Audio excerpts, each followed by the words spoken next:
Hey guys, welcome back to my channel. I'm going to be talking about my WWE Backlash review. What was an amazing show, by the way. I loved every minute of it, from from the beginning to the middle and a little bit to the end. So let's talk about it. The opener. Oh my gosh, what an awesome opener, which I was not expecting. This was definitely a big ass shock to me. Was Io Sky versus Bianca Belair for the Raw Women's Championship. And what an awesome match to open up with. 5 stars. No, like, good women, like, good wrestlers, good women that have awesome chemistry with each other. It kind of reminded me of the match of Asuka versus Bianca at WrestleMania Hollywood Night 2. Kind of reminded me of that match a little. It reminds me of that match. That's kind of chemistry and things like that. And like I said, Bianca can put awesome matches. She always has awesome matches with anybody, so it doesn't matter who you have her. You can put her in with matches with anybody. She has good matches with anybody. So I love that. I love that. I absolutely do. I love that. And that's why they put this match on the opener, because they know how much that Bianca can have a good match with anybody, and with Io and things like that. And Bianca was selling for Io really good and making Io look very good, and Io made Bianca look really good, and that's why, even though I knew Io was going to win, but because since this was a heel and babyface match, Bianca would try to make Io look like a good heel as much as she can through in this match, and Bianca was carrying this match as well, because Bianca speaks English. While Io don't speak English, she understands it. So yeah, that's why Bianca is very good. That's why Bianca can work with anybody and stuff like that. And that's why WWE is making her the top champion. That's why they're pushing her so much. If WWE wasn't really behind Bianca, do you really think that WWE is going to push her? No, they won't. No, they won't. No. And they've been like this for years. If you can't help your opponents or make your opponents look good, or they can make you look good, they're not gonna book you. They're not gonna book you so good to the point where it's like and stuff like that. And so that's why it's very good to put. That's why it's always good to have opponents that can make you look good, and you can make them look good. That's why it's always good, and that's why they're not gonna have Bianca be as a baby face. I mean, as a heel, because they're always about because Bianca is always good at making her opponents look good. Even if they're gonna lose, she still knows how the way to make them look good and still make herself look good. Always, as she always do. So that's why this was the opener, and this was an awesome opener. Like I said, anytime you see Bianca opening up a pay-per-view, you know it's gonna be a good pay-per-view. It's stuff like that. She has proved it. It doesn't matter where you put her on the card. Whether it's the opener, middle of the show, the co-main event, the main event. It doesn't matter where you put her. She's always going to put on a banger. And things like that. And she did. And I especially liked it. There was this one move where she had her, but Io was attacking her right arm. Instead of her doing like the military press with both hands, no, she did it with one hand. Was carrying Io and just dropped her, and it made look so good. And she did this one move. I love this move so much. But she does this handspring off the ropes into a moonsault that I have never saw anybody ever do. And in her outfit, of course, the pink outfit, always her outfits, since she makes her own outfits, awesome. She made her outfit like Puerto Rican kind of a theme and things like that. So I loved it. Yeah, one of my favorite matches of the night. 5 stars by me. Okay, and let's go. Oh, and she has won 23 matches this year for 2023. 23. Either 23 or 24. I think it's 23. And she has become the longest reigning Raw Women's Championship in history. 1 year and 400 days. I love it. So happy for Bianca. I'm so proud of Bianca. and I knew she was going to be a star. And now she's even more of a bigger star. She's going to keep on getting bigger and more better and a more awesome wrestler for the years. And she's going to carry WWE's women's division for years to come and things like that. So, yes. On to the next match, Seth versus Omos. Okay, this match was really good. It was a good match. Stuff like that. I wasn't really excited for it, but it was a good match. Seth Rollins won. I expected it. Good match. 4 stars. Next match was a triple threat match with Bronson Reed, Bobby Lashley, and Austin Theory for the United States Championship. This was a good match. I liked this match. This is the match I was actually excited for. And this was a good match to me. It didn't last long, but I enjoyed every minute of it. I enjoyed every minute. Austin Theory won, and he was like a very sneaky, opportunistic, in which I knew he was going to be. And like I said, and I kind of liked that too. And I predicted Austin Theory to win, and I also predicted on how the way he was going to win. So I loved this match. 5 stars for me. 5 stars. Now, was it match of the night? I don't know. I think it was. I'm not sure. I have to go back to see if I said this was going to be the match of the night. But definitely 5 stars and things like that for me.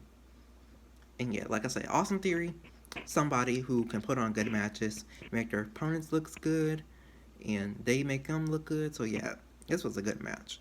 Even if it was short, it was still a good match. I still, like with me, when it comes to matches that are short, I try to enjoy every minute of it. It depends on who the wrestler is. It depends. It depends. But most of the time, I mostly try to. Most of the time, I enjoy every minute of it. Now, the next match is Selena Vega versus Rhea Ripley for the SmackDown Women's Championship. I loved this match. The home Rhea Ripley just being a heel as always, just being a good heel and just soaking up all the hate that she gets from the fans and stuff like that, and you know, Selena Vega soaking up all the love she's getting in her hometown in Puerto Rico. Her mom was there, her stepdad was there, her brother was there, all her family was there in the front row, and it was amazing and stuff like that. And yes, I knew Selena Vega was not going to win the match, but I still liked the match. I still loved the match. And so, like I said, yeah, it was a good match. I loved it. 5 stars for me. Rhea Ripley hit the Riptide. I love that move. One of my favorites. One of my favorite moves. I love the Riptide. It's so cool. It's a cool move. It looks like a cool move that a wrestler can take and things like that. So yeah. So yeah, it was an awesome match. 5 stars. The next match. You know what? Fuck it. I'm gonna do it my way.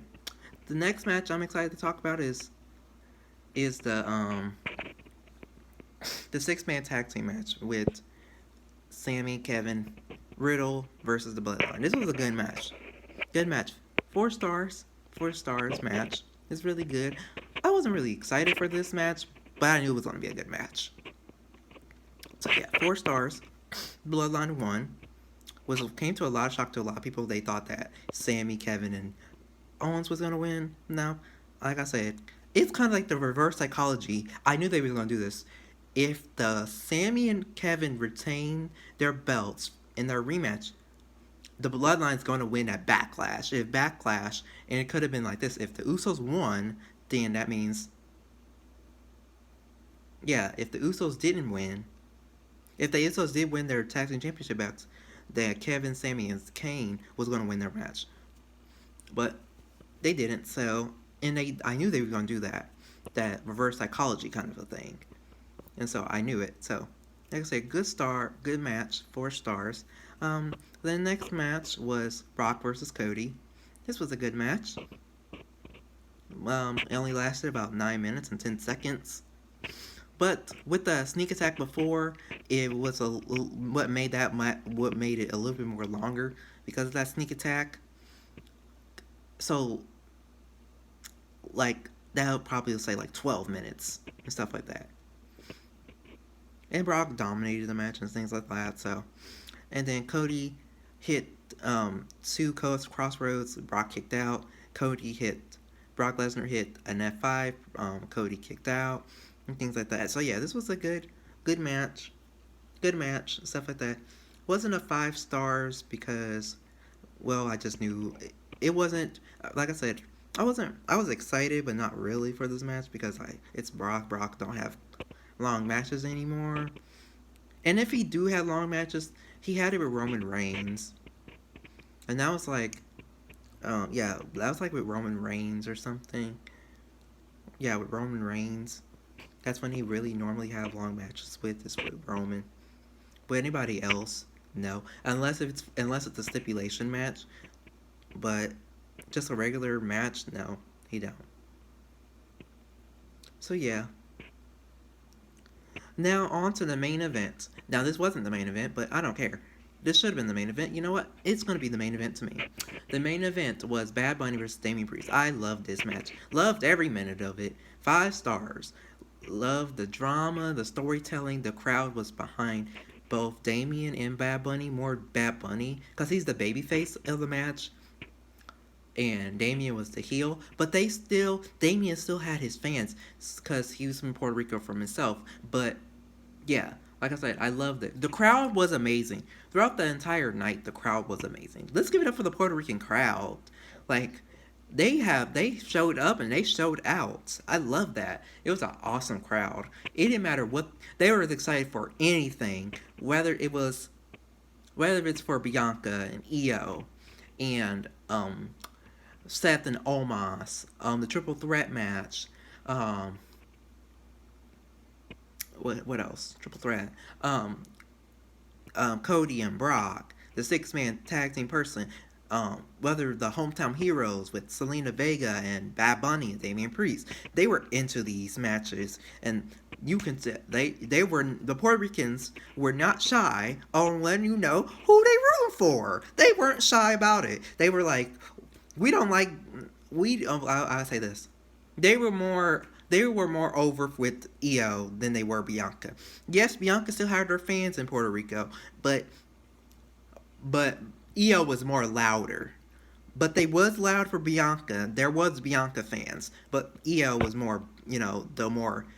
You hear everyone screaming "Io, Io" and things like that, and then you hear like the EST chants came like in her entrance and stuff like that, and like after she won her match, not during the match, maybe a little, just a little, but overall they were not shy. So I like respects, and that's why WWE are starting to now. That's why Triple H is in charge. He wants to do more pay-per-views outside of America.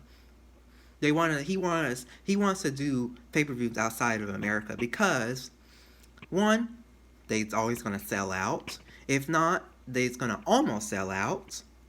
The crowd is gonna be hot for anything that they do, and that's why WWE tries to put on a good show. Whether they have did it with Clash of the Castle. They have did it with Elimination Chamber, and they definitely did it for Backlash. And so when they go to Saudi Arabia again in 3 more weeks or 4 more weeks for Night of Champions, definitely gonna put on a good match for the Saudi Arabia fans. And when they go to the UK and to Drew McIntyre's hometown again, and for Money in the Bank, they're gonna put on a good match.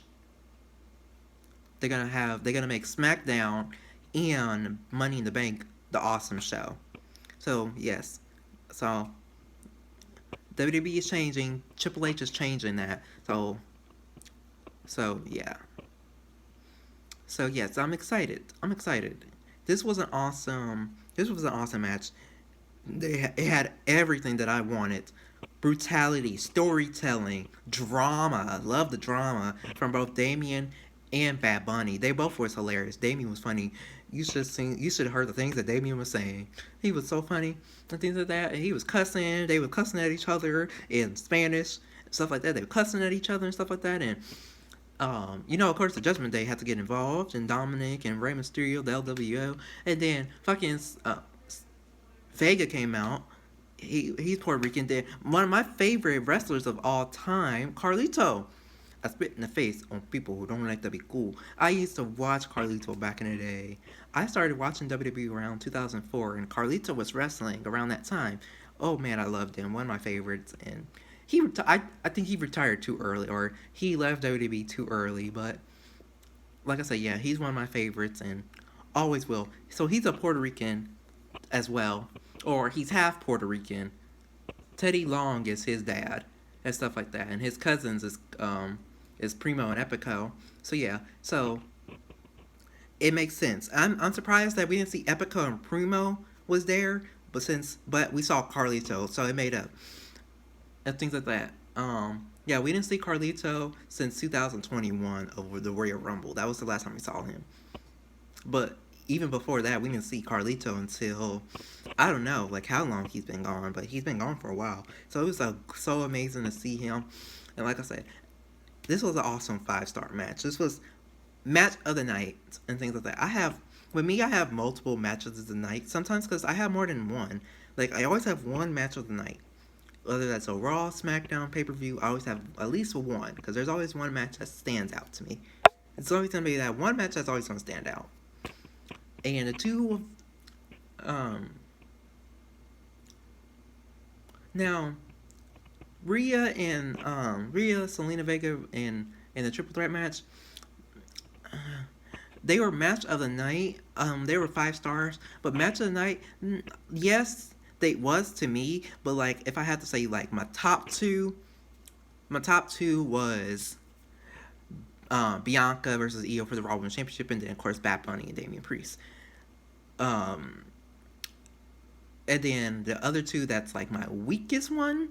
I wouldn't say weakest, but like my it was definitely 5 stars, but it was like kind of like the weak 5-star match, like that, like match of the night for me was, like I said, the United States Championship and the SmackDown Women's Championship.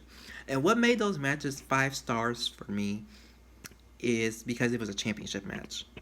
If it wasn't a championship match, it probably wouldn't have not got that 5-star.